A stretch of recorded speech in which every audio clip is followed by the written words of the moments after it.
तो चलिए आज हम नेल्सन मंडेला की autobiography Long Walk to Freedom के एक बहुत ही इम्पॉर्टेंट हिस्से को एक्सप्लोर करते हैं। एक ऐसी कहानी जो आज़ादी और इंसानियत के बारे में बहुत कुछ सिखाती है।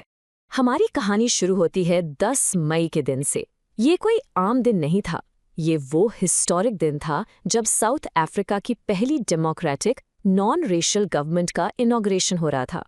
मंडेला इस दिन को एक ब्राइट एंड क्लियर सुबह के तौर पर याद करते हैं, जहां पूरी दुनिया से लीडर्स उन्हें बधाई देने आ रहे थे। सोच के देखिए, इससे कहानी के लिए कितना होपफुल और पावरफुल टोन सेट होता है। तो हमारा पहला सेक्शन है अ रेनबो गैदरिंग। चलिए देखते हैं कि ये हिस्टोरिक इवेंट आखिर हो कहाँ रहा था और वहाँ के माहौल का असली मतलब क्या था। ये सब सेरेमनीज हो रही थी प्रिटोरिया के यूनियन बिल्डिंग्स में। अब जरा इस बात को समझिए, ये वही जगह थी जो डेकेड्स तक सीट ऑफ वाइट सुप्रेमेसी रही थी, यानी गोरों के शासन का एक सिंबल। और आज वही जगह एक रेनबो गैदरिंग बन चुकी थी, जहां अलग अलग रंगों, अलग अलग देशों के लोग इकट्ठे हुए थे। क्या जबरदस्त ट्रांसफॉर्मेशन है ना। अपनी स्पीच में मंडेला ने एक बहुत गहरी बात कही। उन्होंने कहा, we have at last achieved our political emancipation. अब पॉलिटिकल एमेंसिपेशन का मतलब क्या है? इसका सीधा सा मतलब है राजनैतिक आज़ादी, यानी अब देश पर शासन करने का हक वहां के लोगों के पास था। लेकिन उनका वादा यहीं खत्म नहीं हुआ। उन्होंने प्लेज लिया कि वो अपने लोगों को गरीबी, भेदभाव और हर तरह की तकलीफ से आज़ाद कराएंगे।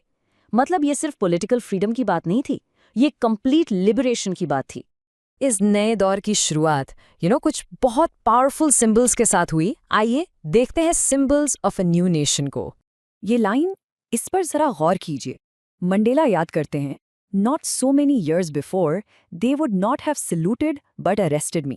सोचिए, वही मिलिट्री जनरल्स जो कुछ साल पहले तक उन्हें सल्यूट करने के बजाय सीधा अरेस्ट कर लेते, आज वही हाईएस्ट जनरल्स उन्हें सल्यूट कर रहे थे और अपनी लॉयल्टी प्लेज कर रहे थे।